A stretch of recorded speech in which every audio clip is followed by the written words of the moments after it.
عند ربهم يرزقون صدق الله العظيم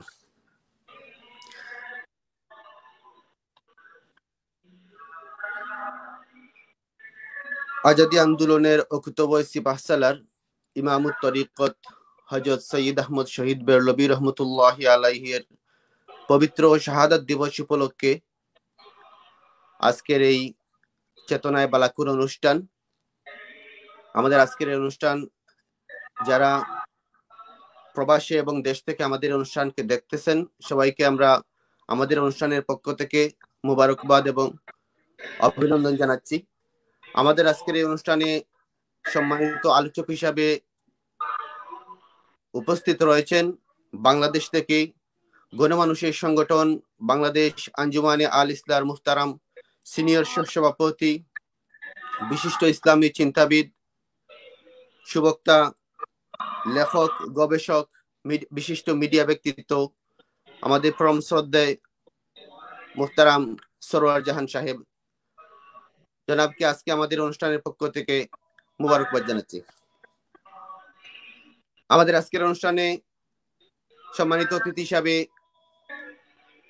আমাদের অনুষ্ঠানে যোগদান করবেন ব্রিটেন থেকে তরুণ প্রজন্মের বিশিষ্ট আলিম, লেখক, গবেষক হযরত মাওলানা খায়রুল হুদা সাহেব। সো এই অনুষ্ঠান দেখছেন সবাইকে আমরা আমাদের অনুষ্ঠানের পক্ষ থেকে মুবারকবাদ এবং অভিনন্দন জানাচ্ছি। সম্মানিত ভিউয়ার্স, আমাদের এই অনুষ্ঠান নিউ ইয়র্ক থেকে ইউএসএ বাংলা টিভি প্রেজেন্ট সম্প্রচারিত হচ্ছে। আজকে আপনারা জানেন ঐতিহাসিক 6 মে 1831 সালের 6 মে বালাকুট প্রাঙ্গণে বালাকুটের ময়দানে ইমামুত তরিকত আজাদী আন্দোলনের কুতুবুস সিপাহসালার হযরত আহমদ সৈয়দ শহীদ বেরলভী রহমতুল্লাহি আলাইহি শিখদের বিরুদ্ধে জিহাদ করে শাহাদত বরণ করেছিলেন। তারই সেই শাহাদত বার্ষিকীকে উপলক্ষ করে আমাদের আজকের এই অনুষ্ঠান। আজকের অনুষ্ঠানে আমাদের সম্মানিত অতিথি অধ্যক্ষ হযরত মাওলানা সরওয়ার জাহান সাহেব বাংলাদেশ থেকে যোগদান করেছেন। আমি এখনই সরাসরি হুজুরের আলোচনায় চলে যাচ্ছি। আসসালামু আলাইকুম জনাব, কেমন আছেন?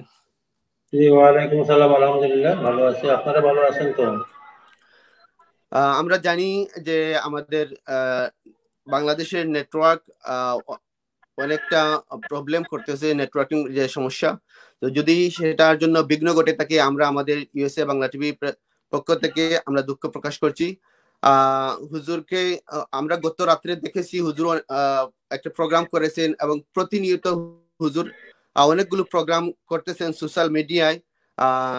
তো এই ব্যস্ততার মধ্যে যে জনাব আমাদেরকে আজকে সময় দিয়েছেন এর জন্য আমরা মুবারকবাদ এবং কৃতজ্ঞতা প্রকাশ করছি। সো এই মুহূর্তে আমরা হুজুরের কাছে সরাসরি চলে যাচ্ছি যে আমাদের আজাদী আন্দোলনের কুতুবুস সিপাহসালার সৈয়দ আহমদ শহীদ বেরলভী রহমতুল্লাহির সম্পর্কে আলোকপাত করার জন্য। জনাব। নাহমাদুহু ওয়া নুসাল্লি ওয়া নুসাল্লিমু আলা রাসূলিল কারীম, আম্মা বা'দ। সম্মানিত দর্শক ও শ্রোতামণ্ডলী, ইউএসএ বাংলা টিভি দর্শক যারা আছেন সবাইকে অভিনন্দন এবং শুভেচ্ছা। বিশেষ করে যারা আয়োজক তাদেরকে আমি অন্তর থেকে শুভেচ্ছা জানাচ্ছি। আল্লাহ পাক পরওয়ারদিগার আলম আমাদেরকে সিরাতে মুস্তাকিমে রাখার পিছনে যে সমস্ত মহান ব্যক্তিদের অবদান, সেই মহান ব্যক্তিদের মধ্যে আকাশের একটা উজ্জ্বল তারকার মতো জ্বল করছে আমিরুল মুজাহিদিন ইমাম তরিকত আল্লাহ রাসূল সাল্লাল্লাহু আলাইহি সাল্লামের খানদানের এক উজ্জ্বল নক্ষত্র সৈয়দ আহমদ বেরলভী রহমতুল্লাহ আলাইহি, এবং আমরা তার অনুসারী হতে পেরে আল্লাহ শুকর আদায় করছি, আলহামদুলিল্লাহ। সৈয়দ আহমদ বেরলভী রহমতুল্লাহ আলাইহি মুজাদ্দিদে আলফে সানির পরে যিনি তজদিদি কাজকে এই উপমহাদেশের মধ্যে তথা বর্তমানে বিশ্বের সর্বত্র ছড়িয়ে আছে, যেমন আপনারা আমেরিকায় আছেন, লন্ডনে আছেন, ইউরোপের বিভিন্ন দেশে আছে, আফ্রিকায় আছে, মধ্যপ্রাচ্যে আছে, যে এই সিলসিলার মানুষগুলাই দিনের খেদমতের মূল দায়িত্বটা পালন করতেছে। আলহামদুলিল্লাহ, হযরত সৈয়দ আহমদ বিল্লাহ রহমতুল্লাহ আলাইহি শাহাদাত বরণ করেছিলেন, বলতে গেলে যৌবনের সময়ই তিনি শাহাদাত বরণ করেছিলেন। তার কারণ তার 1786-তে জন্ম হয়ে 1831-এ যদি তিনি মৃত্যুবরণ করেন, তার বয়সটা তখন এখানেই 45-46 বা 46 হবে। সৈয়দ আহমদ বিল্লাহ রহমতুল্লাহ আলাইহির জন্মলগ্ন থেকে তিনি ছিলেন অত্যন্ত প্রখর মেধাবী সম্পন্ন মানুষ। আর সৈয়দ আহমদ বিল্লাহ রহমতুল্লাহ আলাইহির চিন্তা ছিল অত্যন্ত দূরদর্শী। বাড়িতে প্রাথমিক লেখাপড়া শিক্ষা গ্রহণ করার পরে তিনি যখন আস্তে আস্তে হাঁটি হাঁটি করে বড় হন, তিনি সরাসরি চলে গিয়েছিলেন শাহ আব্দুল আজিজ মুহাদ্দিসে দেহলভী রহমতুল্লাহ আলাইহির তত্ত্বাবধানে। এর আগের ছোট্ট একটি ঘটনা, যে তার এলাকার মধ্যে পৌত্তলিকদের সাথে ছোটখাটো মাঝে মাঝে যুদ্ধ হতো। একবার সেই যুদ্ধ বেঁধে গিয়েছিল। তিনি ছিলেন বয়সে বলতে গেলে অপ্রাপ্ত বয়স্ক। সেই যুদ্ধ দাঙ্গার মধ্যে তিনি মুসলমানদের পক্ষ নেওয়ার জন্য তৈরি হলেন, করে তার মা নামাজের মধ্যে আছেন, আর খাদিমা যে মহিলা, তিনি বারণ করলেন যে বাবা তুমি যেতে পারবে না, তুমি ছোট মানুষ। তিনি অস্থির হয়ে অপেক্ষা করছেন মা নামাজ কখন শেষ করবে। মা নামাজ পড়া শেষ করার পরে যখন আওয়াজ করলেন যে আমি যেতে চাই, আমাদের খাদিমা যেতে দিচ্ছে না। মা খাদিমাকে বললেন তুমি অবশ্য আমার ছেলেকে ভালোবাসো, তবে আমার চাইতে বেশি ভালোবাসো না। এই মুহূর্তে আমার ছেলে সেই মুসলমানদের স্বার্থ রক্ষায় সে যেতেই হবে। আর ছেলেকে ওসিয়ত করে দিলেন, বাবা পৃষ্ঠ প্রদর্শন করে তুমি চলে আসতে পারবে না, তবে যদি পৌত্তলিকরা মুশরিকরা তারা স্বেচ্ছায় যদি তারা ময়দান থেকে পালিয়ে যায় বা যেতে চায়, আর সেটা ভিন্ন কথা, অন্যথায় তুমি ফিরে আসলে আর তোমার মুখ আমি দেখবো না। তো যাই হোক, সৈয়দ আহমদ বেল্লভীর সেই বীরত্ব হঠাৎ হয়নি। এই ঘটনাটাই সেই প্রমাণ। এবং কেমন মায়ের সন্তান তিনি। ভারতে ব্রিটিশ উপনিবেশের শাসন যখন চলছিল, তখন দুইটা দিক ছিল। একটা হলো এই অঞ্চলকে শাসন করা, 2 নম্বর ইসলাম এবং মুসলমানকে নিঃশেষ করে দেওয়া, দমিয়ে দেওয়া। আমরা এই বিষয়টাকেই আমরা দেখি বেশি, যার কারণে সৈয়দ আহমদ বেল্লভী রহমতুল্লাহ আলাইহি এবং মুসলমানরা দের অসহযোগিতা, অসমর্থন এবং হিন্দুদের সহযোগিতা, আনুগত্যতা এবং সমর্থন, এই দুইটা নিয়েই ব্রিটিশ শাসনটা শুরু হয়েছিল। যার কারণে মুসলমানদের অস্তিত্ব নিয়ে, তার ইবাদত বন্দেগী নিয়ে ভারতবর্ষে টিকে থাকাটা কঠিন হয়ে গিয়েছিল। যার কারণে একসময় এটাকে দারুল হরব ঘোষণা দিতে ব্যর্থ হয়েছিল। এবং সেই দারুল হরবের অর্থটাই হলো যে যতদিন না মুসলমানরা তাদের ধর্মীয় কার্যকরী এবং ধর্মীয় অনুশাসন প্রতিষ্ঠিত না হয়েছে, ততদিন পর্যন্ত জেহাদ করতে থাকবে, অথবা মুসলমানরা এই দেশটাকে চলে যেতে হবে, এটাই ফরজ। এই দুইটার মধ্যে একটা গ্রহণ করতে পারবে, কোনো ক্রমেই থাকা যাচ্ছে না। আর শক্তির দিক দিয়ে এত দুর্বল, জেহাদও করা যাচ্ছে না, সশস্ত্র যুদ্ধে লিপ্ত হওয়া যাচ্ছে না, সেক্ষেত্রে হিজরত করাটা ফরজ। আর সামর্থ্য আছে, কিন্তু যুদ্ধ করতে করে নিজের অধিকার আদায় করতে হবে, ইসলামী অনুশাসনকে, শাসন ব্যবস্থাকে কায়েম করতে হবে, এটাও ফরজ। দুইটা ফরজের মধ্যে একটা ফরজ গ্রহণ করতে হবে। সৈয়দ আহমদ বেল্লভীর এই চিন্তাটা তার মাথায় ছিল, এবং তিনি সবসময় তার ইবাদত বন্দেগীর পাশাপাশি জিকির আজকার এর পাশাপাশি তিনি কিভাবে সমরবিদ্যায় পারদর্শী হওয়া যায় সেই চিন্তাই তার মধ্যে ছিল, এবং সেটা তিনি সফল হয়েছেন। তিনি একদম যুবক বয়সে শাহ আব্দুল আজিজ মুহাদ্দিস দেহলভী রহমতুল্লাহ আলাইহির ইজাজত ক্রমে তিনি চলে গিয়েছিলেন নবাব আমির খানের তত্ত্বাবধানে সেই বাহিনীতে যোগদান করলেন। তিনি তার ব্যক্তিত্ব, তার বুদ্ধিমত্তা, তার আহ মেধা কাছে নবাব আমির খান অত্যন্ত আকৃষ্ট ছিলেন। কোন সমস্যা হলে সেই রহমতুল্লাহীর পরামর্শকে তিনি অগ্রাধিকার দিতেন। তো সেই রহমতুল্লাহী রহমতুল্লাহ আলাইহি যখন দেখলেন যে নবাব ব্রিটিশদের সাথে তিনি সন্ধি করতে যাচ্ছেন, তিনি এখানে বাধা দিলেন, বরং বললেন যে আপনি একজন মুসলমান সেনাপতি হিসাবে, একজন নবাব হিসাবে আপনার উচিত এদের সাথে জিহাদ করা। এতে আপনার দুনিয়াতেও আপনি ইজ্জতওয়ালা হবেন এবং আখেরাতেও আপনি আল্লাহর কাছে মুজাহিদ হিসাবে সওয়াব পাবেন। কিন্তু নবাব আমির খানের সকল মন্ত্রী পরিষদের বা তার সেনাবাহিনীর স্টাফের সকল সদস্য সমর্থন দিল যে এই মুহূর্তে আমাদের ব্রিটিশদের সাথে সমঝোতা করা, চুক্তি করাটাই উচিত। সৈয়দ আহমদ বেল্লভী রহমতুল্লাহ আলাইহি এতে খুবই অসন্তুষ্ট হলেন এবং বাহিনী ত্যাগ করে কিছু সঙ্গী সাথী সহ তিনি চলে আসলেন এবং শেষ পর্যন্ত তিনি চলে আসলেন কার কাছে? দিল্লির শিক্ষাগুরু যিনি ছিলেন শাহ আব্দুল আজিজ মুহাদ্দিস দেহলভী রহমতুল্লাহ আলাইহির কাছে, এবং বিষয়টি সম্পূর্ণ খোলাসা করে বললেন এবং এও বললেন যে এই মুহূর্তে আমাদের জিহাদ করা ছাড়া দ্বিতীয় কোনো পথ নাই। শাহ আব্দুল আজিজ মুহাদ্দিস দেহলভী রহমতুল্লাহ আলাইহি পরিস্থিতি সম্পূর্ণ শুনে তাকে এই প্রতি তিনি পরামর্শ দিলেন।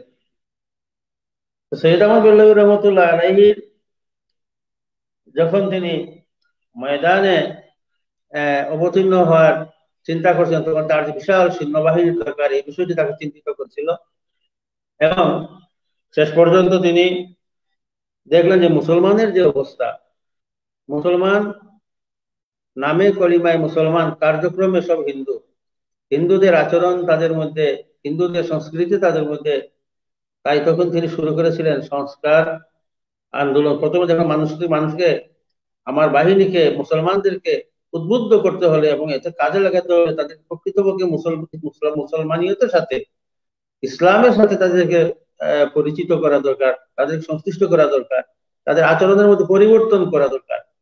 এই সেই সংস্কার আন্দোলন করেছিলেন এবং সেই সময় যদিও আজকের মতো মিডিয়া ব্যবস্থা ছিল না, কিন্তু এই সংবাদ বিশ্বময় আস্তে আস্তে পৌঁছে এবং এক সময় তাকে, তার এই আন্দোলনকে তিনি রাসূল পাক সাল্লাল্লাহু আলাইহি ওয়াসাল্লামের অনুকরণে, অনুসরণে হেদায়েতের যে কাজ শুরু করেছেন, এ থেকে তিনি নাম দিয়েছিলেন তরিকায়ে মুহাম্মাদিয়া।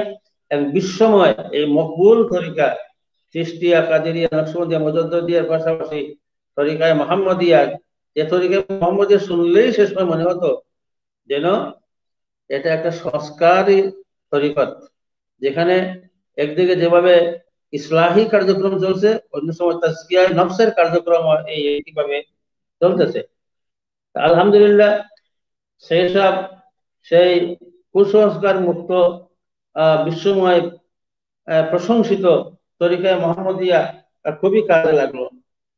আর আরেকটা সুখবর হলো, এই সময়ে যে সমাজের সবচাইতে এলিট পার্সন যারা ছিলেন, ধর্মীয় দিক দিয়ে যারা জনগণের সবচাইতে শ্রদ্ধার পাত্র ছিলেন, তারা তার এই সংস্কার আন্দোলনে শরীক হয়েছিলেন। তার মধ্যে ভারতীয় মুসলমানদের মধ্যে ছিলেন শাহ ওলিউল্লাহ মুহাদ্দিস দেহলভী রহমতুল্লাহ আলাইহির বড় ভাই শাহ আব্দুল্লাহ রহমতুল্লাহ আলাইহির পৌত্র শাহ মৌলভী শাহ ইউসুফ রহমতুল্লাহ আলাইহি, তার এখানে আসলেন এবং এই আন্দোলনে যোগ দিলেন সেই শাহ বংশের সবচেয়ে শীর্ষস্থানীয় যারাই ছিলেন সবাই।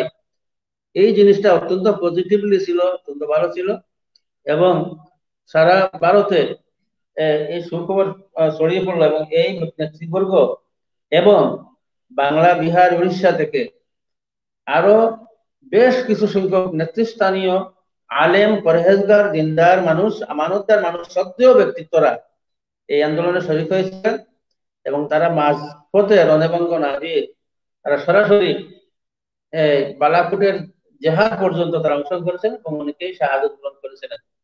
আমরা এখানে এই জিনিসটা আরেকটা বিষয় আমরা এখানে মনে করি যে এটাই ব্রিটিশদের বিরুদ্ধে বা ইসলামী শাসনের পক্ষে এটাই প্রথম আন্দোলন ছিল না।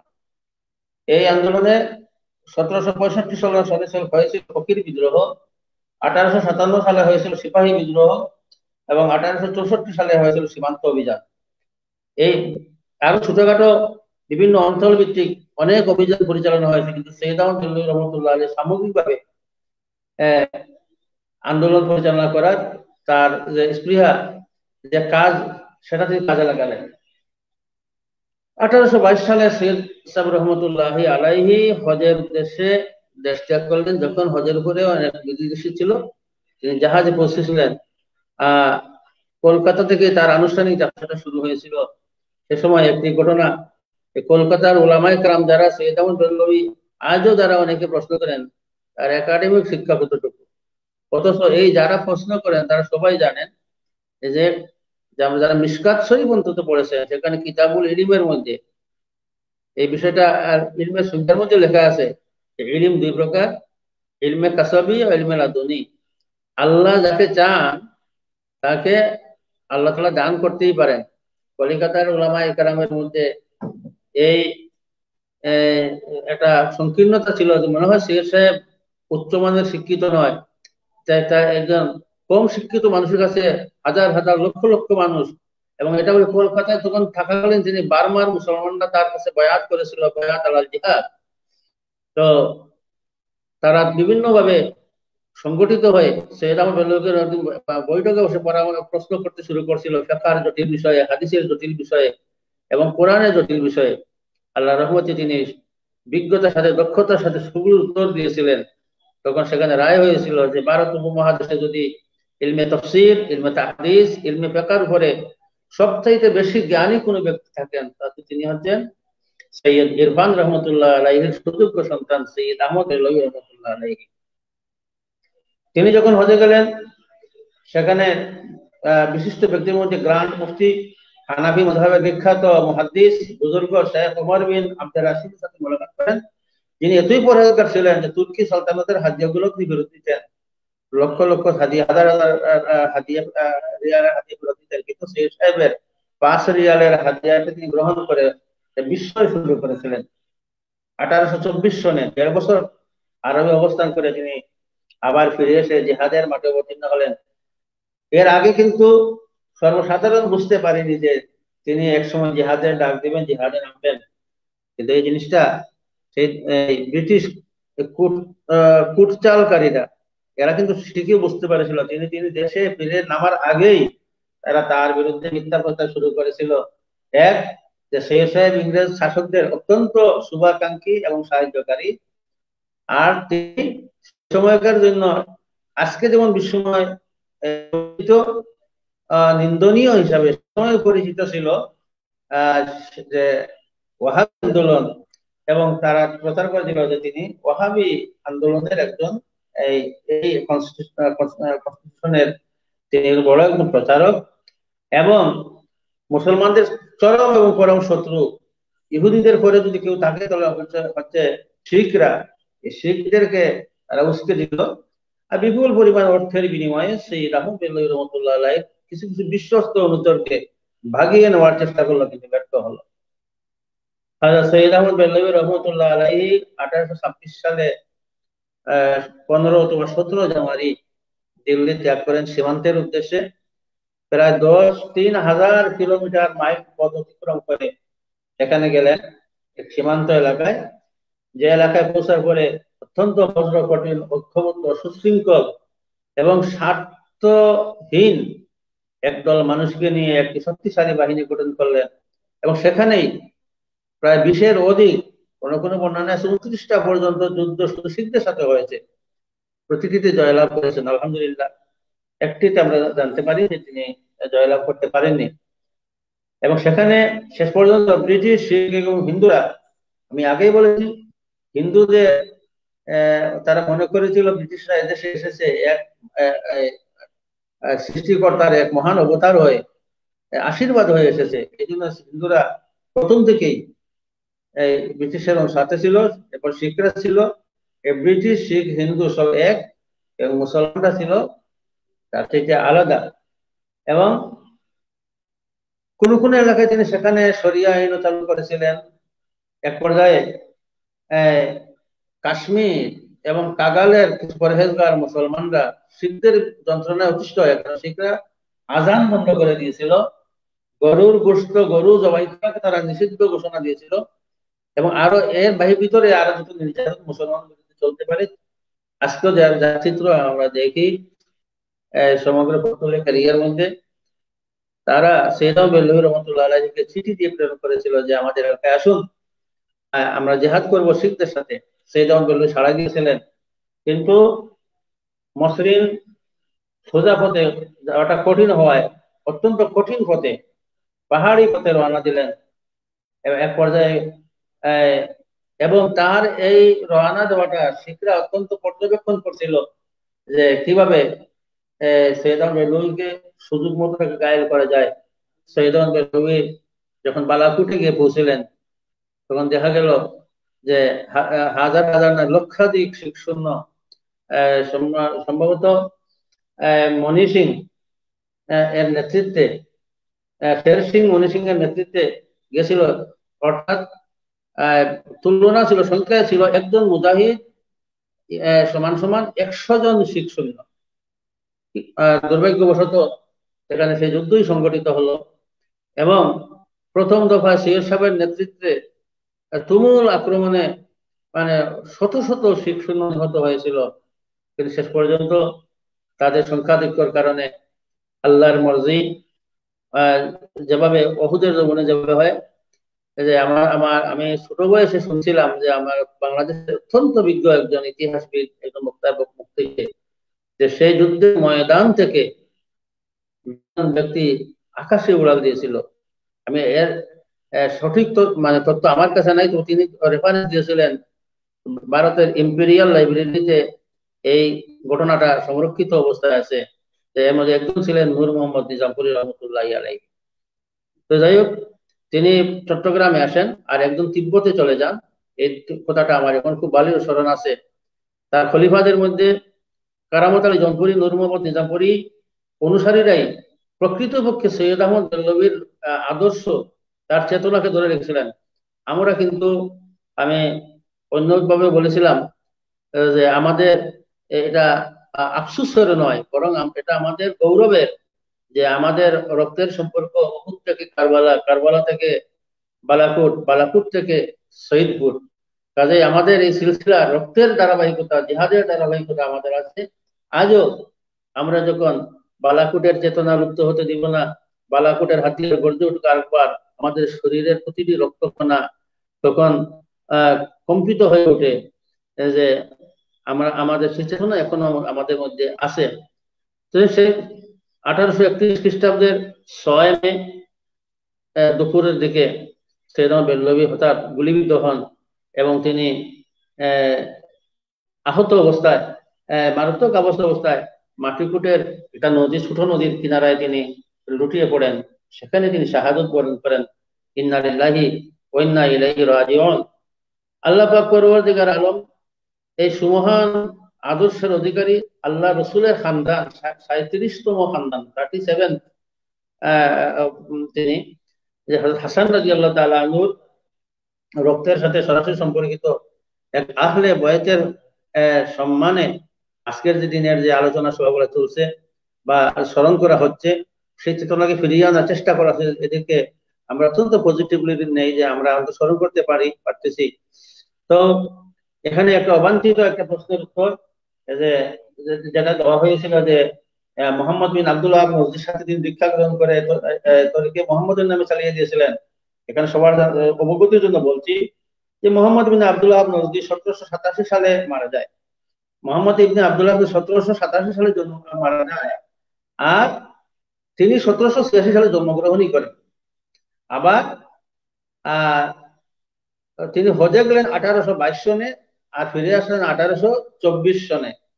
উল্লেখ্য, কেউ বলতে পারে হয়তো মোহাম্মদ বিন আব্দুল্লাহ নজদি হয়তো ছিল না, কিন্তু তার অনুসারীদের কাছ থেকে তিনি অনুপ্রাণিত হয়েছেন, তাও সম্ভব নয়।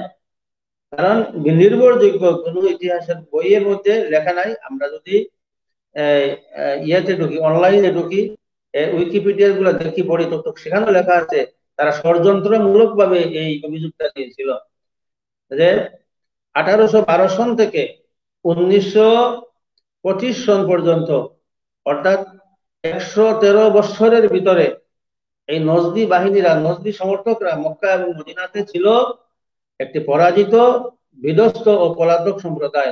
তাদের দ্বারা মক্কা মদিনার কোন অঞ্চলে প্রকাশ্যে তাদের মতবাদ প্রচারের কোনো সুযোগ ছিল না। আর এই সময়ের ভিতরেই গিয়েছেন সৈয়দ বেল্লাভী রহমতুল্লাহ আলাইহি অনুষ্ঠানের মধ্যে, এবং সেখান থেকে এই উপমহাদেশের মানুষদেরকে তিনি সমগ্র বিশ্বকে বোঝাতে সক্ষম হয়েছিলেন যে ভারত হচ্ছে দারুল হক। দুঃখজনক হলেও সত্য এই কথা যে সেই সময়ে যদিও আইলা হজরত আহমদ রেজা খান সাহেবের বাবা আল্লামা নকি আলী খান এবং তার দাদা রেজা আলী খান, এই দুইজন সেই সময়ের বিখ্যাত বিখ্যাত আলিম ছিলেন, এবং তারা সেই ব্রিটিশ বিরোধী আন্দোলনে তারাও জেহাদ করেছে। এই জিনিসটা আমার কাছে এখনো আমরা এটা পাই নাই যে তারা সেই রহমত বেল্লভীর আন্দোলনে জেহাদে তারা ওই বালাপুর পর্যন্ত ছিলেন কিনা সেটা আমার জানা নাই। কিন্তু তারা, যদি আপনারা ইসলামী বিশ্বকোষ দেখেন বা উইকিপিডিয়া দেখেন, তাহলে সেখানে দেখবেন যে তথ্যগুলো আছে যে নকি আলী খান, তার বাবা এবং পিতা দাদার রেজা আলী খান, তারা ছিলেন ব্রিটিশ বিরোধী, চরম বিরোধী আন্দোলনকারী। আর দুঃখজনক হলো আল্লাহ হযরত আহমদ রেজা খান তিনি বলেছিলেন না, ভারত দারুল হরব নয়, এটা দারুল ইসলাম। এবং ব্রিটিশদেরকে সন্তুষ্ট করার জন্য তিনি একটা বইও লিখেছিলেন, এলাউল আলাম বিয়ান্না হিন্দুস্তান দারুল ইসলাম। তো যাই হোক, আমাদের এগুলোকে বিভ্রান্ত হওয়ার দরকার নাই। সৈয়দ আহমদ বেল্লভী রহমতুল্লাহ আলাইহি প্রকৃত অনুসারীদের কারো আচরণের মধ্যে ওয়াহাবিয়তের লেশমাত্র নাই। তাই আমরা আজকের দিনের শপথ নিতে হবে আমরা, যে আমরা আমাদের মদিনাওয়ালার ইসলামকে ধরে রাখতে হলে সৈয়দ আহমদ বেল্লভী রহমতুল্লাহ আলাইহির ইত্তেবা করা ছাড়া, তার এই সিলসিলা মুক্ত হওয়া ছাড়া দ্বিতীয় কোনো পথ নাই। আল্লাহ আমাদের সবাইকে তৌফিক দান করুন। বিশেষ করে ইউএসএ বাংলা টিভি কর্তৃপক্ষ যারা আজকের এই আলোচনার ব্যবস্থা করেছেন, আমি ক্ষুদ্র একজন ব্যক্তি হিসাবে আমি তাদের শুকরিয়া আদায় করি, এবং তাদের এই আলোচনাটার সফলতা লাভ করুক। সবাইকে শুভেচ্ছা জানিয়ে আমার কথাটা এখানে শেষ করছি। আসসালামু আলাইকুম ওয়া রাহমাতুল্লাহি ওয়া বারাকাতুহু।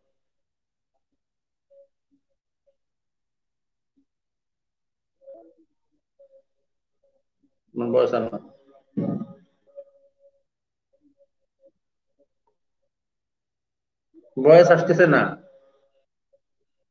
কথা শোনা যাচ্ছে না।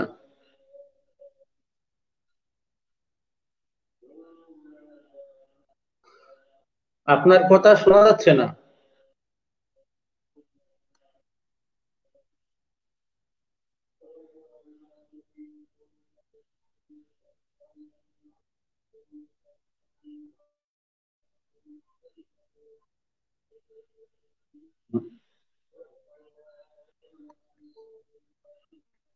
দুঃখিত, আপনার কথা আমরা শুনতে পাচ্ছি না। তাই না, সমস্যা।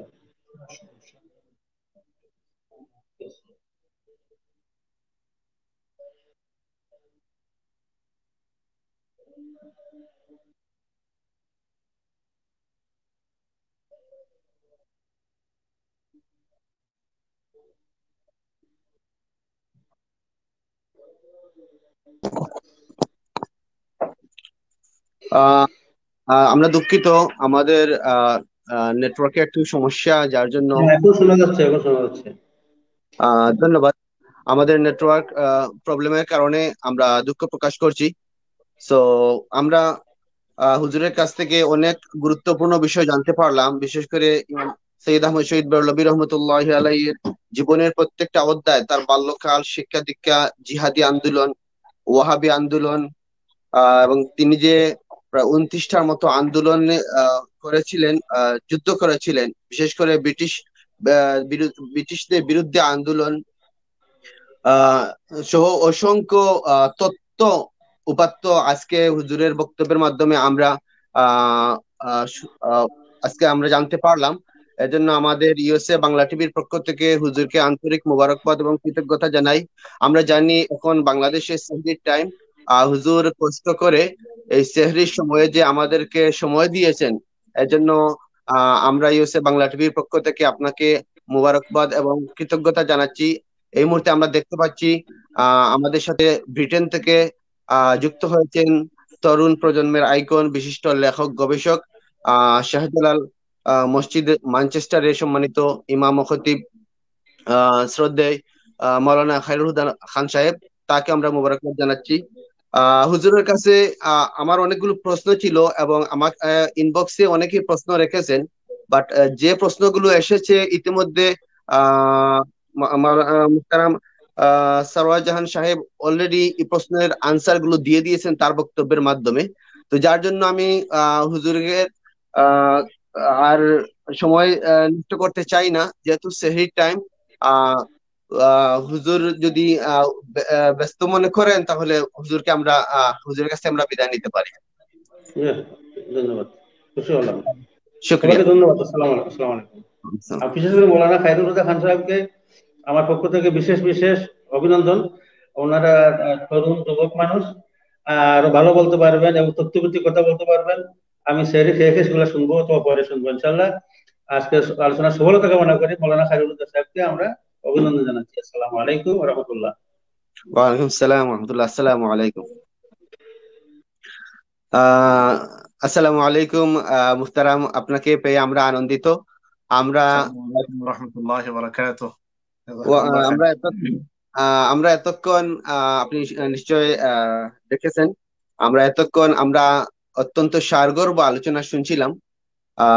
বাংলাদেশ থেকে আমাদের সাথে যোগ দিয়েছিলেন আমাদের সম্মানিত অতিথি, আমাদের সর্বজন শ্রদ্ধেয় ব্যক্তিত্ব আল্লামা ফুলতলী সাহেবুল্লাহ রহমতুল্লাহ আলাই, সুযোগ্য উত্তরসূরি, সুযোগ্য খলিফা, বাংলাদেশ আঞ্জুমানে আল ইসলার মুহতারাম সিনিয়র সভাপতি, ঐতিহ্যবাহী সন্দেহপাড়া সুন্নিয়া সুন্নিয়া আলিয়া মাদ্রাসার স্বনামধন্য প্রিন্সিপাল হযরত মাওলানা সরওয়ার জাহান সাহেব।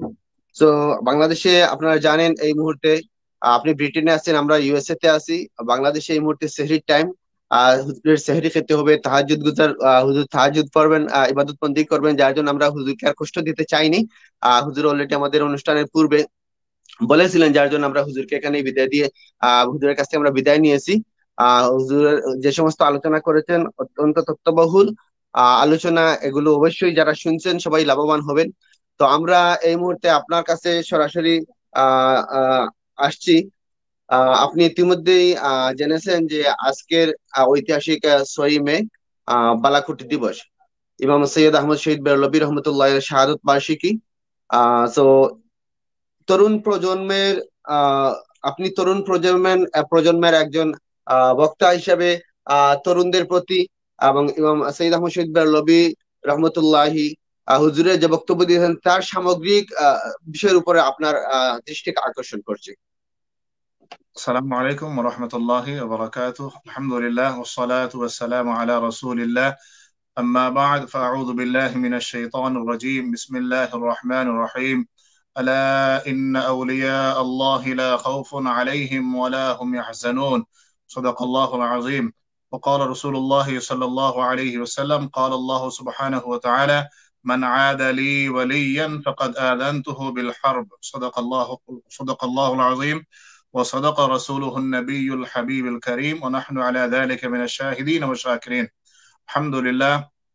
ভারতীয় উপমহাদেশে ইসলামী আন্দোলনের অগ্রদূত হযরত সৈয়দ আহমদ শহীদ বেরলভী রহমতুল্লাহ আলাইহি এর শাহাদত বার্ষিকী 6 মে বালাকুট দিবস উপলক্ষে ইউএস বাংলা টিভির পক্ষ থেকে আজকের যে আয়োজন, আমি প্রথমে মোবারকবাদ জানাই। আলহামদুলিল্লাহ, আমার এরকম যোগ্যতা নাই যে সৈয়দ আহমদ শহীদ বেরলভী রহমতুল্লাহ আলাইহির মতো এক হস্তি সম্পর্কে কিছু আলোচনা করা। আমরা ইতিপূর্বে হযরত মাওলানা অধ্যক্ষ সরওয়ারে জাহান সাহেবের কাছ থেকে মূল্যবান আলোচনা শুনেছি। তারপরে আমি মনে করি না আমার আর কিছু আলোচনার বাকি রয়েছে।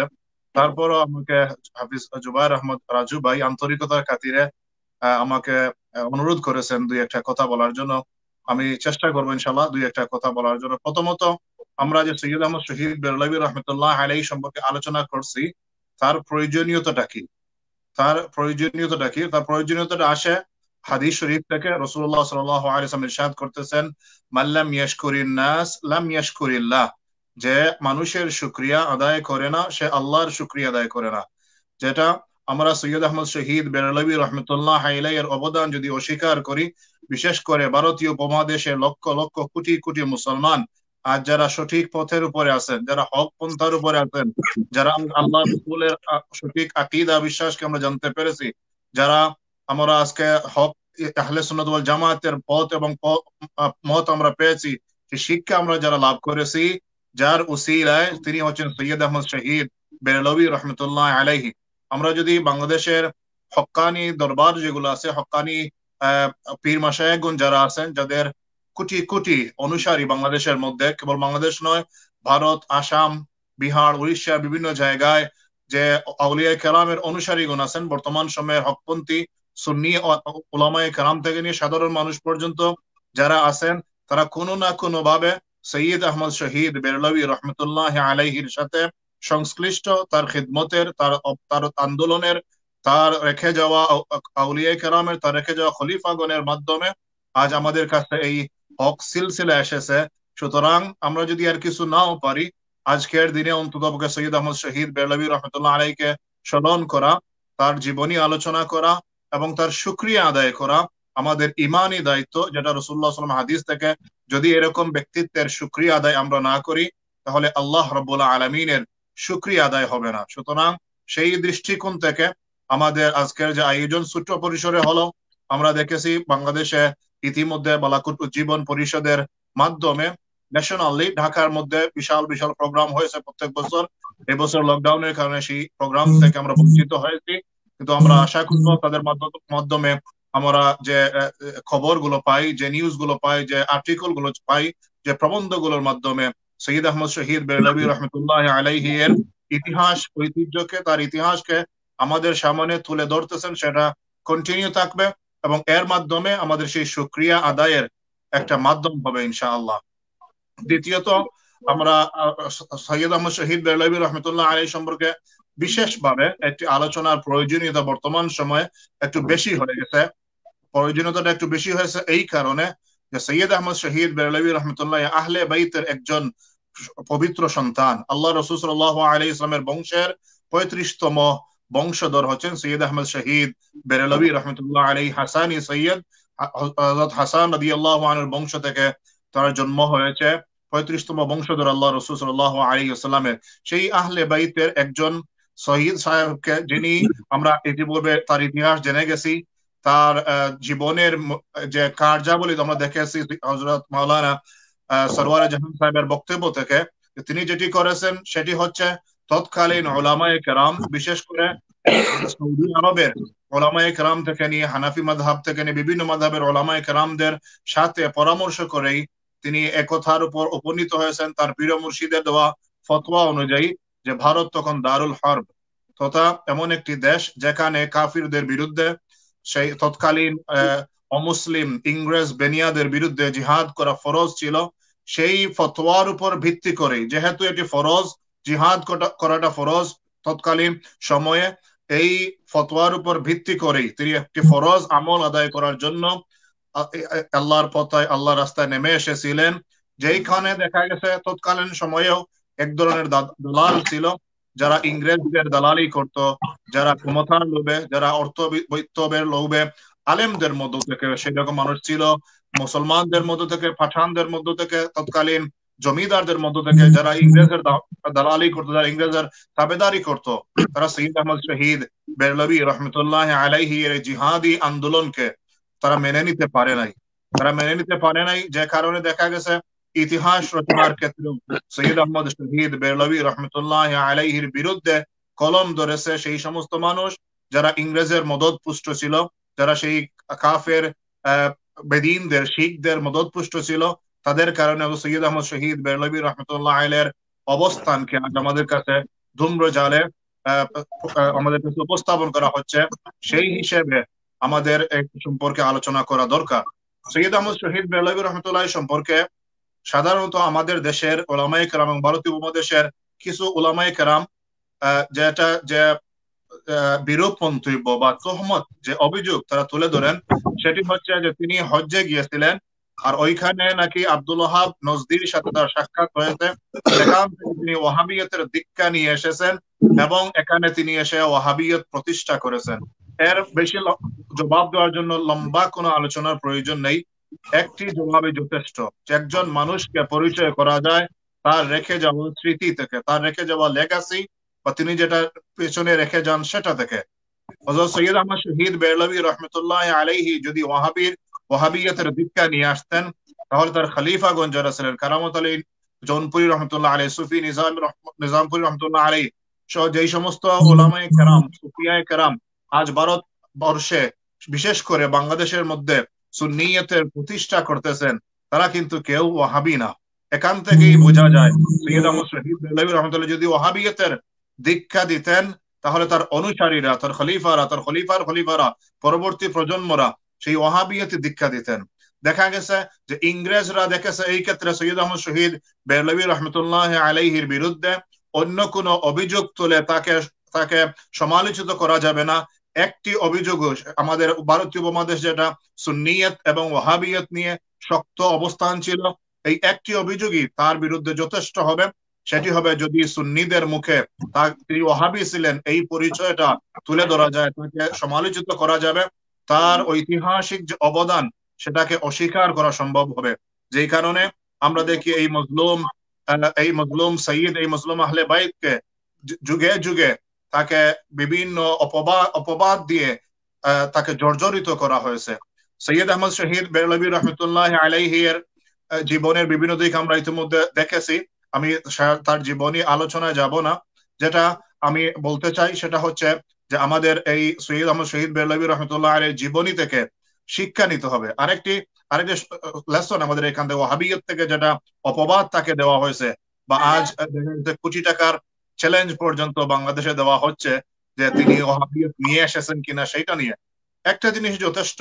আমরা জানি ওয়াহাবি মতবাদের প্রধান একটি শিক্ষা হচ্ছে যে তাসাউফ বা তরিকত পন্থা, যেটা আমরা যেটাকে ফিরাকি বলে থাকি, সেই তাসাউফ বা তরিকত পন্থাটা হচ্ছে শিরকি পন্থা। ওয়াহাবিয়তের শিক্ষা বা ওয়াহাবি আন্দোলনের একটি মেইন বিষয় হচ্ছে যে সাধারণ মানুষদেরকে, পীর সাহেবদেরকে থেকে, আউলিয়া কেরাম থেকে সরাতে হবে। সেক্ষেত্রে দেখা গেছে সৈয়দ আহমদ শহীদ বেরলভী রহমতুল্লাহ আলাইহি কেবল একজন মুর্শিদ ছিলেন না, তিনি একটি নতুন তরিকতের উদ্বোধকও ছিলেন। তিনি চিশতিয়া, কাদিরিয়া, নকশবন্দিয়া, মুজাদ্দিদিয়া এই 4টি প্রসিদ্ধ তরিকার মজাজ ছিলেন। তার পীর মুর্শিদ শাহ আব্দুল আজিজ মুহাদ্দিসে দেহলভী রহমতুল্লাহ আলাইহির কাছ থেকে, যিনি ছিলেন শাহ ওলিউল্লাহ মুহাদ্দিসে দেহলভী রহমতুল্লাহ আলাইহির সাহেবজাদা এবং খলিফা, সেই তরিকত থেকে যিনি দীক্ষা নিয়ে নতুন আরেকটি তরিকায় মুহাম্মদিয়া, যেই সাধারণ তরিকার সাথে জিকির আজকারের সাথে মানুষের সামাজিক জীবনের সংস্কার, মানুষের সামাজিক জীবনকে সৌন্দর্যমণ্ডিত করার জন্য শিক্ষা সৈয়দ আহমদ শহীদ বেরলভী রহমতুল্লাহ আলাইহি মানুষকে দেওয়ার জন্য তিনি তরিকত এবং জাগতিক বিষয়কে একীভূত করে তরিকায় মুহাম্মদিয়া আবিষ্কার করেছিলেন, তরিকায় মুহাম্মদিয়ার উদ্বোধন করেছিলেন। এখানে একটা জিনিস আমরা অত্যন্ত সুন্দরভাবে দেখি যে তারা বলেছে যে মুহাম্মদিয়া নামটা দিয়ে বোঝা যায় আব্দুল ওয়াহাব নজদি, অথচ সৈয়দ আহমদ শহীদ বেরলভীর নিয়ত কোথায় আর আমাদের আজকে সমালোচকদের নিয়ত কোথায়? সৈয়দ আহমদ শহীদ বেরলভী চাইলে তার নিজের নামের সাথে রাখতে পারতেন, তার নিজের নামের সাথে আহমদিয়া তরিকা করতে পারতেন, তিনি এগুলো করেন নাই। করেছেন কি? তিনি রাসূলুল্লাহ সাল্লাল্লাহু আলাইহি ওয়াসাল্লামের জীবনের জাগতিক এবং আধ্যাত্মিক দুইটা বিষয়ের সমন্বয় ছিল। আল্লাহ রাসূলের জীবনে যেমন ছিল আধ্যাত্মিকতা, তেমন ছিল জাগতিকতা। যেভাবে ছিল তিনি তাসবিহ তাহলিল করতেন, জিকির আজকার করতেন, দোয়া দুরুদ করতেন, ঠিক তেমনি দিনের বেলায় তিনি জিহাদে বেরিয়ে পড়তেন। কাফির মুশরিকদের বিরুদ্ধে তিনি অস্ত্র হাতে নিয়েছেন, সাহাবায়ে কেরামদেরকে উদ্বুদ্ধ করেছেন। সেই প্রেরণা নিয়েই সৈয়দ আহমদ শহীদ বেরলভী রহমতুল্লাহ আলাইহি তার তরিকতের নাম দিয়েছিলেন তরিকায়ে মুহাম্মদিয়া, যাতে তিনি সেখানে একদিকে থাকবে আধ্যাত্মিকতা, সাথে সাথে থাকবে সেখানে স্পিরিচুয়ালিটি এবং সাথে থাকবে জাগতিকতা। সেই আধ্যাত্মিকতা এবং জাগতিকতার সমন্বয় করেই তিনি তরিকায়ে মুহাম্মদিয়া নাম দিয়েছিলেন আল্লাহ রাসূল সাল্লাল্লাহু আলাইহি সাল্লামের নাম থেকে নিয়ে। সেই একটি জিনিসে, একটি এক্সাম্পলই যথেষ্ট যে সৈয়দ আহমদ শহীদ বেরলভী রহমতুল্লাহের সাথে সেই ওয়াহাবিয়তের কোনো সম্পর্ক নেই।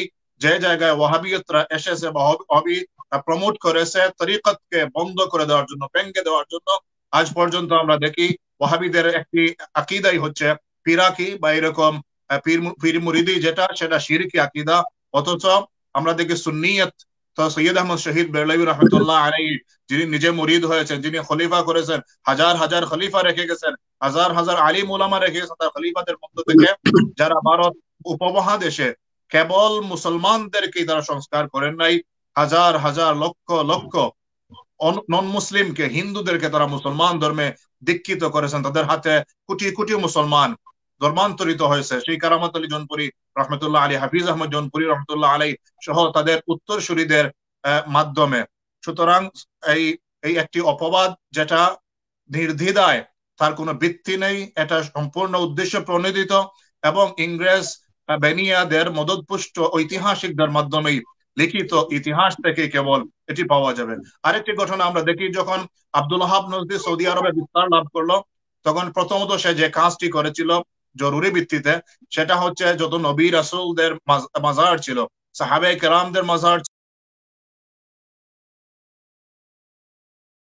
ছিল, যেখানে উসমান রাদিয়াল্লাহু আনহু বিশাল মাজার ছিল, সেই ওয়াহাবিয়ত প্রতিষ্ঠা হওয়ার সাথে সাথে তারা সর্বপ্রথম যে কাজটি করেছে, সকল সাহাবীদের মাজারকে গড়িয়ে দিয়েছে, সকল আউলিয়া কেরামদের মাজারকে গড়িয়ে দিয়েছে, আহলে বাইতের, আল্লাহ রাসূলের আজওয়াজ মুতাহহারাতের মাজার গুলোকে গড়িয়ে দিয়েছে। এটা তাদের আকীদা যে মাজার গড়া নাকি শিরকি কাজ। সুতরাং সেই শিরকি কাজকে তারা বন্ধ করে দেওয়ার জন্য মাজার গুলোকে গড়িয়ে দিয়েছে। আজ পর্যন্ত ইতিহাসে কেউ প্রমাণ করতে পারবে না যে সৈয়দ আহমদ শহীদ বেরলভী রহমতুল্লাহ আলাইহি যেখানে তিনি জিহাদ করেছেন, সংস্কার কাজ করেছেন, সেই ক্ষেত্রে তিনি কখনো কোনো মাজারকে ভেঙ্গেছেন বা মাজার ভাঙ্গার পক্ষে কোনো বক্তব্য দিয়েছেন, মাজারের বিরুদ্ধে বা কোনো আউলিয়া কেরামের বিরুদ্ধে, পীর মুরিদের বিরুদ্ধে বক্তব্য দিয়েছেন, সেই রকম কোনো প্রমাণ কেউ আজ পর্যন্ত করতে পারবে না। সুতরাং এগুলো থেকে বোঝা যায় সৈয়দ আহমদ শহীদ বেরলভী রহমতুল্লাহ আলাইহির বিরুদ্ধে উদ্দেশ্য প্রণোদিত ভাবে যে বক্তব্যগুলো দেওয়া হচ্ছে, সেটি হচ্ছে তাকে ছোট করার জন্য, তাকে কাটো করার জন্য, রাজনৈতিক উদ্দেশ্যে যারা ইংরেজের দালাল ছিল, মদতপুষ্ট ছিল, তারাই এগুলো করেছে। আমি আমার বক্তব্য শেষ করে ফেলবো। আমি দেখতে পাচ্ছি আমাদের আরেক উদীয়মান তরুণ এবং আলেম আমাদের এখানে জয়েন করেছেন, আমি আমার সময়টা তাকে দিয়ে দেব। সর্বশেষ যে কথাটা আমি বলতে চাই সেটি হচ্ছে, সৈয়দ আহমদ শহীদ বেরলভী রহমতুল্লাহ আলাইহির যখন তিনি দ্বিতীয়বার তার পীর মুর্শিদ শাহ আব্দুল আজিজ মুহাদ্দিসে দেহলভী রহমতুল্লাহ আলাইহি এর সাক্ষাৎ করতে আসলেন, তিনি যখন সেই সময়ে তার বিভিন্ন কারামত দেখে তার সতীর্থ যারা ছিলেন, যারা শাহ আব্দুল আজিজ মুহাদ্দিস দেহলভী রহমতুল্লাহ আলাইহির মুরিদান ছিলেন, খলিফা ছিলেন, তারাও আবার সৈয়দ আহমদ শহীদ বেরলভী রহমতুল্লাহ, অনেকেই সৈয়দ আহমদ শহীদ বেরলভীর হাতে বায়াত নিয়ে নিলেন তার এই কারামত দেখে, তার কামালিয়ত দেখে। এখান থেকেই বোঝা যায় সৈয়দ আহমদ শহীদ বেরলভী রহমতুল্লাহ আলাইহির তরিকতের মারিফতের কত উঁচু দরজায় পৌঁছেছিলেন। তার জীবনের একটি কারামত আমি আলোচনা করতে চাই, যেটা আমাদের পীর মুর্শিদ বড় সাহেব কিবলা তার সৈয়দ আহমদ শহীদ বেরলভী রহমতুল্লাহ আলাইহির জীবনী গ্রন্থের মধ্যে আলোচনা করেছেন। সৈয়দ আহমদ শহীদ বেরলভী রহমতুল্লাহ আলাইহির কারামত হচ্ছে, কারামত আমরা জানি কারামাতুল আউলিয়া হাক্কুন, আহলে সুন্নাহ ওয়াল জামাতের আকীদা হচ্ছে আউলিয়া কেরামের কারামত সত্য, এটা আমাদেরকে বিশ্বাস করতে হবে। সেই কারামত সমূহের মধ্যে তার অনেক অনেক কারামত ছিল। এর মধ্যে একটি কারামত, সৈয়দ আহমদ শহীদ বেরলভী রহমতুল্লাহ আলাইহির কাছে একজন ব্যবসায়ী, যিনি তার দীক্ষিত হয়েছেন, দীক্ষা নেওয়ার জন্য এসেছেন, তিনি বায়াত হয়েছেন। এক্ষেত্রে একটি উসুল হচ্ছে, তরিকতের একটি উসুল হচ্ছে, যদি কোনো পীর সাহেবের কাছে কোনো গুনাহগার মানুষ, কোনো পাপী বায়াত করতে আসে, তখন পীর সাহেব তাকে বায়াত করিয়ে ফেলবেন। বায়াত করিয়ে ফেলবেন এই কারণে, যদি মানুষটা চলে যায় এবং এর ভিতরে মারা যায়, সে সংশোধনের সুযোগ না হয়, তাহলে কিন্তু তিনি দায়ী থাকবেন। এই কারণে কোনো গুনাহগার আসলেও তাকে বায়াত করিয়ে ফেলেন, এরপর তাকে আস্তে আস্তে দীক্ষা দেন সঠিক পথে আসার জন্য, তার খারাপ অভ্যাসগুলো ছাড়ার জন্য। তো একজন ব্যবসায়ী এসেছেন, তিনি প্রখ্যাত একজন ব্যবসায়ী ছিলেন, কিন্তু তার একটা খারাপ অভ্যাস ছিল, তিনি মদ পান করতেন। তিনি এসেছেন সৈয়দ আহমদ শহীদ বেরলভী রহমতুল্লাহর কাছে বয়াত করবেন। তিনি বলছেন যে আমি বয়াত করব, তবে একটি শর্ত, আমি কিন্তু মদ খুব বেশি পান করি, আমি মদটা ছাড়তে পারবো না, আপনি আমাকে এই সুযোগটা দিতে হবে। সৈয়দ আহমদ শহীদ বেরলভী রহমতুল্লাহ আলাইহি তাকে বলেছেন, হ্যাঁ আমি তোমাকে এই সুযোগটা দিয়ে দেবো, তবে একটি শর্ত, তুমি আমার সামনে কখনো মদ পান করতে পারবে না। সে বলছে সেটি স্বাভাবিক, অত্যন্ত সহজ একটি বিষয়, কোনো কঠিন না। আমি যখন ঘরে যাব তখন তো তিনি আমার সাথে থাকবেন না, আমি মদ পান করতে পারবো। তো সেই ব্যক্তি বায়াত করে ফেললেন, ঘরে গেছেন, ঘরে গিয়ে তিনি মদের পেয়ালা হাতে নিয়েছেন, যখন মুখে দিতে যাবেন দেখেন সৈয়দ আহমদ শহীদ বেরলভী রহমতুল্লাহ আলাইহি তার সামনে দাঁড়ানো। তিনি অবাক হয়ে গেছেন, এখানে তিনি আসলেন কিভাবে। তিনি সাথে সাথে মদের বোতল ফেলে দিয়েছেন, মদের গ্লাস ফেলে দিয়েছেন। পরে ঘরের একটি দরজা তালা মেরে দরজা বন্ধ করে রুমের ভিতরে ঢুকে একটি রুমে প্রবেশ করেছেন। মদ পান করতে যাবেন, হাতে নিয়েছেন, দেখেন সৈয়দ আহমদ শহীদ বেরলভী তার সামনে। এমনকি বাথরুমে গিয়েও তিনি চেষ্টা করেছেন যে মদ পান করবেন, দেখেন সৈয়দ আহমদ শহীদ বেরলভী রহমতুল্লাহ আলাইহি তার সামনে। এরপর থেকে তিনি তওবা করে মদ ছেড়ে দিয়েছেন, আর জীবনে কখনো মদ হাতে নেন নাই। তো এটা স্বাভাবিক, সম্ভব। আউলিয়া কেরামকে আল্লাহ রাব্বুল আলামিন এমন ক্ষমতা দিয়েছেন, তাদের কারামত, এটা সত্য, আমাদেরকে বিশ্বাস করতে হবে। সৈয়দ আহমদ শহীদ বেরলভী রহমতুল্লাহ আলাইহির জীবনে অনেক অনেক ঘটনা, বিশেষ করে গরিবের প্রতি, দরিদ্রদের প্রতি তার সাহায্যের অনেক অনেক দৃষ্টান্ত আছে।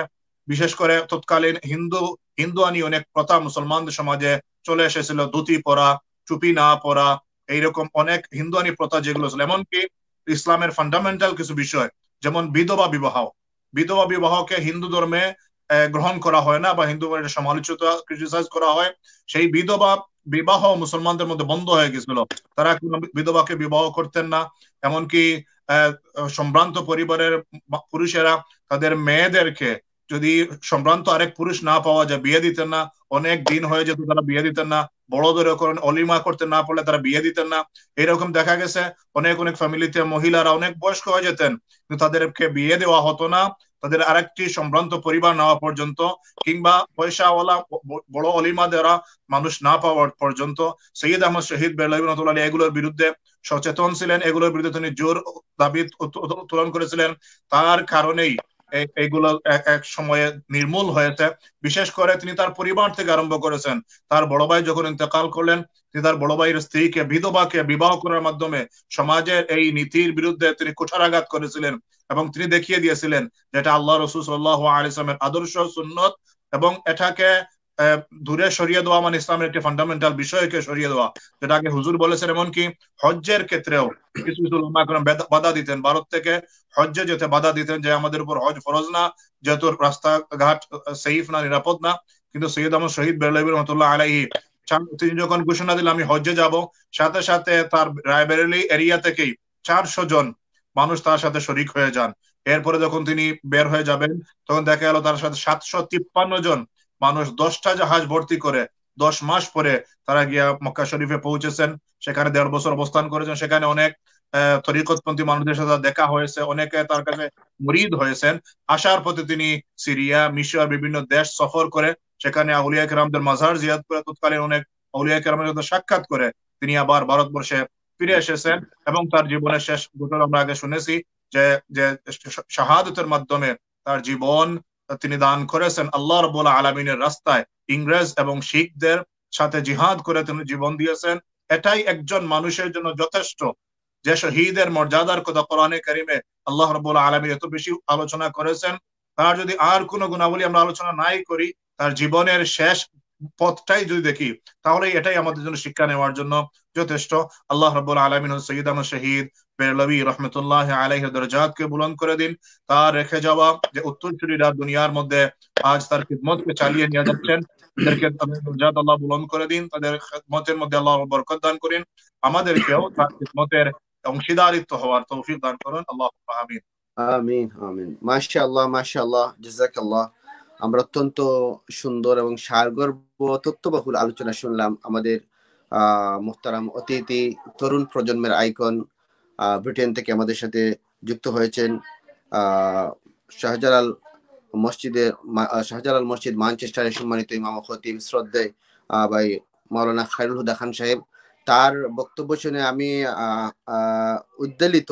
এত তথ্যবহুল আলোচনা, আমার অনেক কিছু অজানা ছিল, যা আজকের তার বক্তব্যের মাধ্যমে আমি শুনতে পেলাম। আলহামদুলিল্লাহ, আল্লাহ আপনাকে উত্তম জাযা দান করুন। যারা আমাদের এই অনুষ্ঠান শুনছেন, দেখছেন, সৈয়দ আহমদ শহীদ বেরলভী রহমতুল্লাহ সম্পর্কে আছে, যারা অনেক কিছু জানেন না, তার জীবনী সম্পর্কে, তার কর্মকাণ্ড সম্পর্কে, তার আন্দোলন সম্পর্কে, তো আপনারা নিশ্চয়ই আমার সাথে একমত হবেন। আপনারা অনেক তথ্যবহুল আলোচনা শুনলেন। আমাদের মুহতারাম অতিথি, আমি জানি অনেক তার অনেকগুলো প্রোগ্রাম তাকে করতে হয়, যার জন্য তিনি আমাদেরকে যখন আমি তাকে রিকোয়েস্ট করেছিলাম, তার অনেক ব্যস্ততার মধ্যে আজকে দিনে অনেকগুলো প্রোগ্রাম করেছেন। এখন আমি জানি তার ব্রিটেনে 10টা বাজে, সো নামাজের সময় নামাজ পড়বেন, তারপর আরেকটা প্রোগ্রাম করবেন। যার জন্য আমি আমার অনেকগুলো প্রশ্ন থাকা সত্ত্বেও প্রশ্ন ছিল, কিন্তু প্রশ্ন যেগুলো অলরেডি তার বক্তব্যের মাধ্যমে সে আনসার গুলো চলে আসছে, যার জন্য আমি আর এই প্রশ্ন উত্তরে না গিয়ে আমি মুহতারাম অতিথির সময় নষ্ট না করে তাকে আমি মোবারকবাদ জানাচ্ছি, এবং তিনি আমাদেরকে যে কষ্ট করে আজকে এই সময় দিয়েছেন এত ব্যস্ততার মধ্যে, আমাদের ইউএসএ বাংলা টিভির পক্ষ থেকে, ইউএসএ বাংলা টিভি পরিবারের পক্ষ থেকে, আমার ব্যক্তিগত পক্ষ থেকে মোবারকবাদ এবং ধন্যবাদ জানাচ্ছি। আসসালামু আলাইকুম। আপনাদের সবাইকে মোবারকবাদ, এবং আজকে এরকম একটি সুন্দর আয়োজন করার জন্য আল্লাহ আপনাদেরকে কবুল আর মঞ্জুর করুক, এবং আমাদের সবাইকে এর থেকে ফায়দা উপকৃত হওয়ার তৌফিক দান করুন। আল্লাহুম্মা আমিন। আসসালামু আলাইকুম ওয়া রাহমাতুল্লাহ। সম্মানিত উপস্থিতি, যারা আপনারা আমাদের আজকের এই অনুষ্ঠান দেখছেন, সৈয়দ আহমদ শহীদ বেরলভী রহমতুল্লাহ আলাইহির পবিত্র শাহাদাত বার্ষিকী উপলক্ষে চেতনায় বালাকুট অনুষ্ঠান আমরা দেখতে পাচ্ছি। আমাদের মধ্যে এই মুহূর্তে বাংলাদেশ থেকে সংযুক্ত হয়েছেন আমাদের সম্মানিত অতিথি, তরুণ প্রজন্মের, বাংলাদেশের তরুণ প্রজন্মের আইকন, যিনি প্রতিনিয়ত প্রোগ্রামের উপরেই চলেছেন। এই মুহূর্তে আমরা লকডাউনের মধ্যে আছি কোভিড-19 এর কারণে, কিন্তু এই লকডাউনের মধ্যে থেকেও তিনি প্রতিনিয়ত লাইভে অনেকগুলো প্রোগ্রাম নিয়ে ব্যস্ত রয়েছেন। আজকে গত রাত্রে আমি একটা প্রোগ্রাম দেখেছি বাংলাদেশে, যিনি আমাদের মুহতারাম আজকের অতিথি প্রিন্সিপাল মাওলানা সরওয়ার জাহান সাহেবকে নিয়ে একটা অনুষ্ঠান করেছিলেন সৈয়দ আহমদ শহীদ বেরলভী রহমতুল্লাহ শাহাদত বার্ষিকী উপলক্ষে। তো তাকে পেয়ে আমরা আজকে আনন্দিত। আমার বন্ধুবর মাওলানা সুলতান আহমদ, তাকে আমাদের ইউএসএ বাংলা টিভির পক্ষ থেকে মোবারকবাদ এবং অভিনন্দন জানাই। যেহেতু বাংলাদেশে এখন সেহরির টাইম, আমি আশা করি তিনি সেহরি খেয়েছেন এবং আমাদেরকে একটু সময় দিতে পারবেন। তো সামগ্রিক বিষয়ের উপরে নিশ্চয়ই তিনি আমাদের সম্মানিত অতিথি অধ্যক্ষ মাওলানা সরওয়ার জাহান সাহেবের সারগর্ভ আলোচনা শুনেছেন, মাওলানা খায়রুল হুদা খান সাহেবের আলোচনা শুনেছেন। এর সামগ্রিক বিষয় এবং তরুণ প্রজন্মের একজন আইকন হিসেবে তিনি সামগ্রিক বিষয়ে তার বক্তব্য জন্য আমি দৃষ্টি আকর্ষণ করছি। মাওলানা সুলতান আহমদ।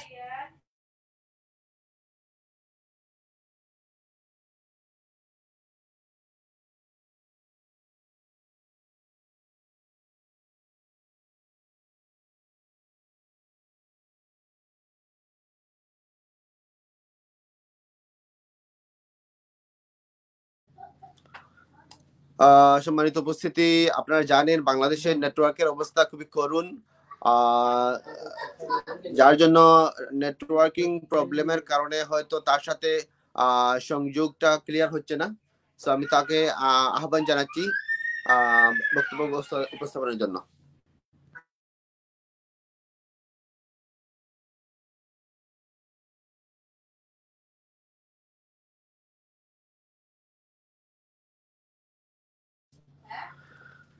সম্মানিত উপস্থিতি, যেটা আমরা গতকালকে একটা প্রোগ্রাম করেছিলাম, আমাদের অতিথি ছিলেন সবুজকুড়ি শিল্পী গোষ্ঠীর কেরাত বিভাগের পরিচালক সাইফুল ইসলাম। তার সাথে প্রোগ্রাম করতে গিয়ে তিনি বাংলাদেশ থেকে আমাদের সাথে সংযুক্ত হয়েছেন। আপনারা জানেন বাংলাদেশে যারা বসবাস করছেন এবং আমরা যারা বাঙালি আছি বহির্বিশ্বে, আমরা জানি বাংলাদেশের এই মুহূর্তে সামগ্রিক অবস্থা প্লাস বিশেষ করে নেটওয়ার্কের যে প্রবলেম, সো সেই নেটওয়ার্কের প্রবলেমের কারণে আমাদের আজকের কাঙ্ক্ষিত অতিথিও সংযুক্ত হতে পারছেন না ভালোভাবে। তো আমি আশা করব তিনি সংযুক্ত হবেন এবং সংযুক্ত হয়ে তার মূল্যবান আলোচনার মাধ্যমে আজকে যারা অনুষ্ঠান শুনছেন দেখছেন তারা উপকৃত হবেন। বন্ধুবর সুলতান আহমদ বর্তমান তরুণ প্রজন্মের একজন আইকন। তিনি সবুজকুড়ি শিল্পী গোষ্ঠী সিলেটের সম্মানিত পরিচালক, বিশিষ্ট ইসলামী চিন্তাবিদ এবং সুবক্তা, চান্দাইপাড়া সুন্নিয়া আলী মাদ্রাসার প্রভাষক। আমি সরাসরি তিনি সংযুক্ত হয়েছেন, সরাসরি তার কাছে চলে যাচ্ছি তার আলোচনা শোনার জন্য। মাওলানা সুলতান আহমদ। আসসালামু আলাইকুম ওয়া রাহমাতুল্লাহ। ইন্নাল হামদুলিল্লাহ ওয়াস সালাতু ওয়াস সালামু আলা রাসূলিল্লাহ নাহমাদুহু ওয়া নুসাল্লি ওয়া নুসাল্লিমু আলা রাসূলিনা ওয়া হাবিবিনা ওয়া শাফিঈনা ওয়া মাওলানা মুহাম্মদ সাল্লাল্লাহু আলাইহি ওয়াসাল্লাম। আম্মা বা'দ, ফাউযু বিল্লাহি মিনাশ শাইতানির রাজীম। বিসমিল্লাহির রহমানির রহিম।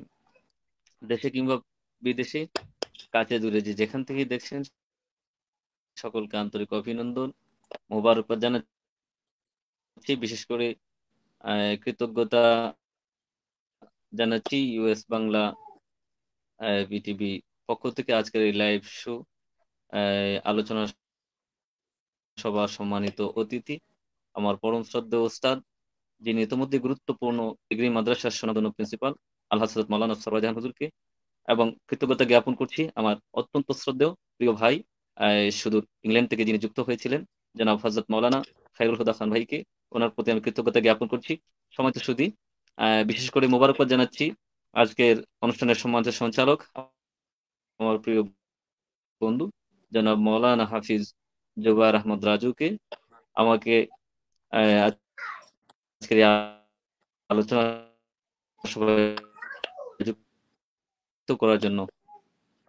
সম্মানিত সুধী, আসলে বক্তব্য দেওয়ার কিছু আছে বলে আমি আর মনে করি না, যেখানে প্রিন্সিপাল হুজুর হযরত মাওলানা সরওয়ার জাহান সাহেব জনাব খায়রুল হুদা খান ভাই বক্তব্য দিয়েছেন, এরপরে আর বক্তব্য দেওয়ার প্রয়োজন আমি মনে করছি না। আমরা বিশ্বাস করি যে আমাদের ইমানি চেতনার প্রাণ পুরুষ হযরত সৈয়দ আহমদ শহীদ বেলভী রহমতুল্লাহি আলাইহি, তিনি শাহাদত বরণের মাধ্যমে যে ত্যাগের বীজ তিনি বপন করে গিয়েছেন, টোটাল বিশ্বজুড়ে উপমহাদেশে সুন্নিয়তকে বিস্তারের জন্য আমরা কখনো বিচ্যুত হব না, সিরাতাল মুস্তাকিমের উপর আমরা অটল অবিচল থাকতে পারবো।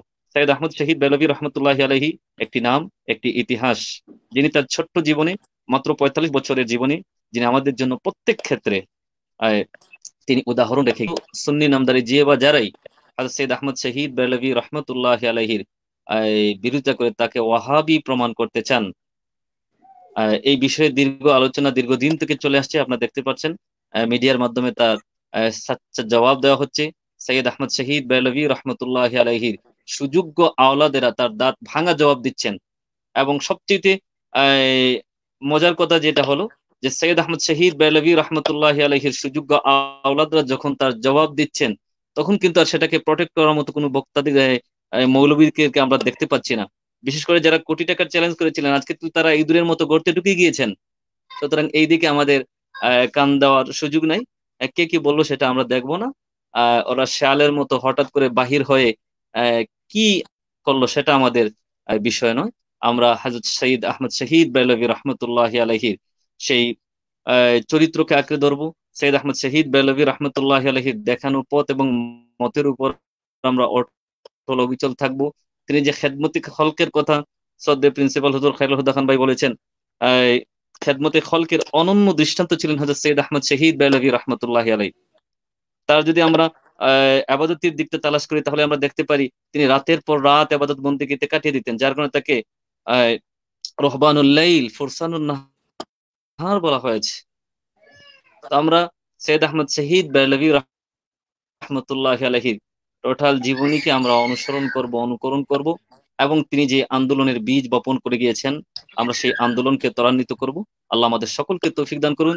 সৈয়দ আহমদ শহীদ বেলভী রহমতুল্লাহি আলাইহির সুযোগ্য উত্তরসূরি হিসেবে আমরা যেন ওই জমিনের উপর অটল অবিচল থাকতে পারি, এবং তরিকায়ে মুহাম্মাদিয়ার হাত ধরে যেন আমরা সিরাতাল মুস্তাকিমের এই আন্দোলনে, সিরাতাল মুস্তাকিমের উপর আমরা অটল অবিচল থাকতে পারি। আল্লাহ রাব্বুল আলামিন যেন আমাদের সকলকে তৌফিক দান করেন। ধন্যবাদ তরুণ প্রজন্মের আইকন বন্ধুবর সুলতান আহমদ, যার অসাধারণ বাগ্মিতা আমাদেরকে মুগ্ধ করেছে। সংক্ষিপ্ত পরিসরেও তার যে বক্তব্য আমরা শুনতে পেলাম, যেটা কেন হাজারো লাখো তরুণের তিনি আইকন, তার বক্তব্যগুলো অবশ্যই আমাদের অনুকরণীয় থাকবে। সো আজকে যেহেতু বালাকুট দিবস ঐতিহাসিক 6 মে, সো সেই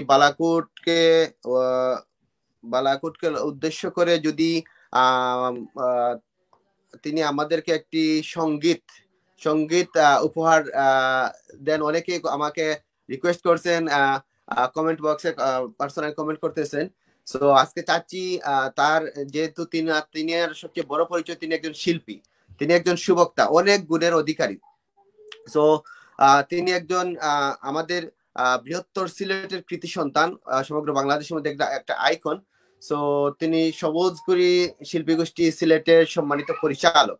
সো তার কাছ থেকে বালাকুটের চেতনায় বালাকুট সম্বলিত একটা সঙ্গীত আমরা চাচ্ছি। এ সম্পর্কে যদি একটি সঙ্গীত তিনি আমাদেরকে উপহার দিতে পারেন। সুলতান আহমদ।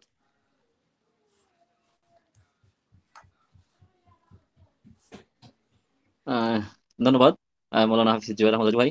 আসলে আমি দুঃখ প্রকাশ করছি এই কারণে যে আমার হাতে লিরিক নাই, তো আমি চাইলেও এখন সেটা গাইতে পারছি না। আমি একটা নাতে রাসূল, আমার অনেক প্রিয় একটি ফরিয়াদমূলক নাতে রাসূল, আমার উস্তাদ শ্রদ্ধেয় কবি রফিকুল ইসলাম মুবিন ভাইয়ের লেখা, তার কিছু অংশ আমি গেয়ে শোনাচ্ছি ইনশাআল্লাহ। শুকরিয়া। আমার ঠিকানা করো মদিনা রহমান, জীবন নদীতে ইশকে নবী, জীবন নদীতে ইশকে নবী, সদা করে দাও বহমান,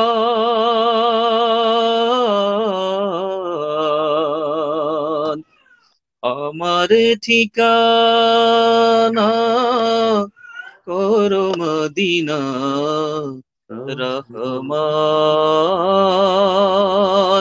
করো মদিনা রহমান।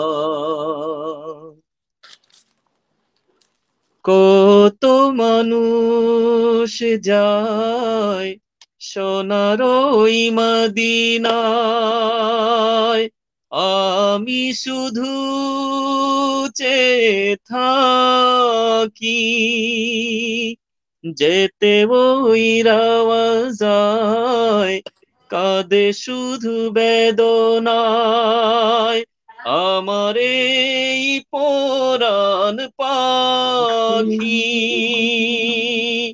মদিনায় না নিয়ে নিঃশেষ করুণা প্রাণ,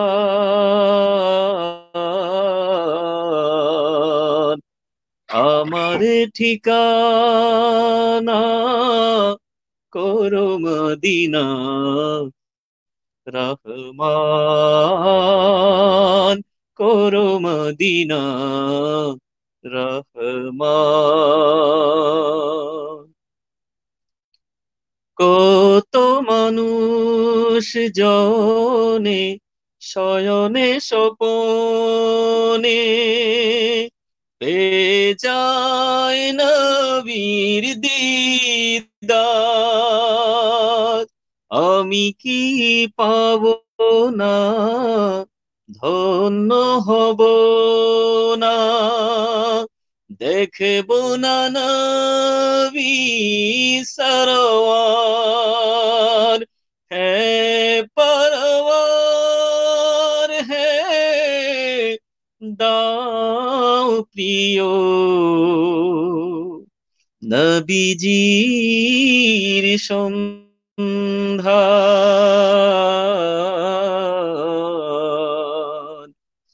আমার ঠিকানা করো মদিনা রহমান, করো মদিনা রহমান, করো মদিনা রহমান। ধন্যবাদ রাজু ভাই। অসংখ্য মোবারকবাদ এবং অভিনন্দন বন্ধু সুলতান আহমদকে, যার সুললিত কণ্ঠের নাতে রাসূল মন্ত্রমুগ্ধ হয়ে শুনছিলাম। আমার বিশ্বাস যারা আমার সাথে শুনছেন,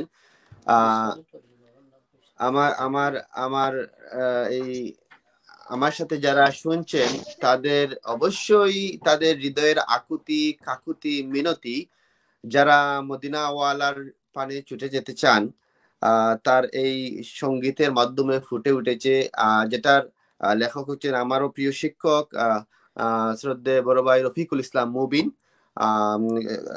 সো লেখক এবং গায়ককে আল্লাহ রাব্বুল আলামিন উত্তম জাযা দান করুন, তাদের কাকুতি মিনতি আল্লাহ পূরণ করুন। আমরা যারা গিয়েছি মদিনায় বারংবার আল্লাহ রাব্বুল আলামিন আমাদেরকে যাওয়ার তৌফিক দান করুন। সম্মানিত সুধী, আমরা অনুষ্ঠানের একেবারেই শেষ প্রান্তে চলে এসেছি।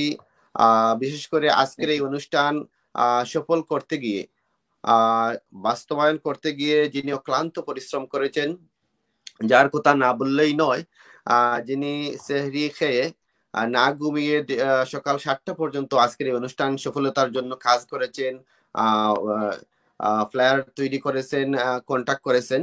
সো আমার প্রিয় ছোট ভাই ইউএসএ বাংলা টিভির সম্মানিত ব্যবস্থাপনা পরিচালক খালেদ আহমদ, কারি খালেদ আহমদ, তাকে আমাদের অনুষ্ঠানের পক্ষ থেকে মোবারকবাদ এবং কৃতজ্ঞতা জানাই। বিশেষ করে আমাদের অনুষ্ঠানে যারা সংযুক্ত হয়েছেন প্রথম থেকে, আপনারা জানেন ইতিমধ্যে যারা দেখেছেন এবং পরবর্তীতে যারা দেখবেন, আমাদের আজকের এই অনুষ্ঠান ছিল ঐতিহাসিক 6 মে বালাকুট ইমাম সৈয়দ আহমদ শহীদ বেরলভী রহমতুল্লাহ আলাইহির শাহাদাত বার্ষিকীকে উপলক্ষ করে চেতনায় বালাকুট।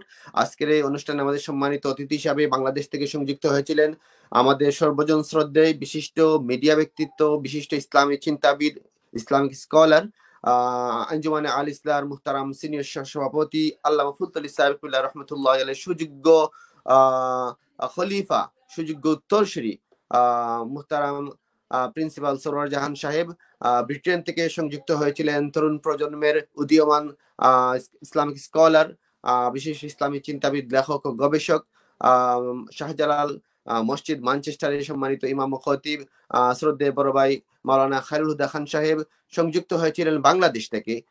তরুণ প্রজন্মের আইকন, বিশিষ্ট ইসলামিক স্কলার, তরুণ ইসলামিক স্কলার, সুবক্তা, সবুজকুরি শিল্পী গোষ্ঠী সিলেটের সম্মানিত পরিচালক বন্ধু সুলতান আহমদ।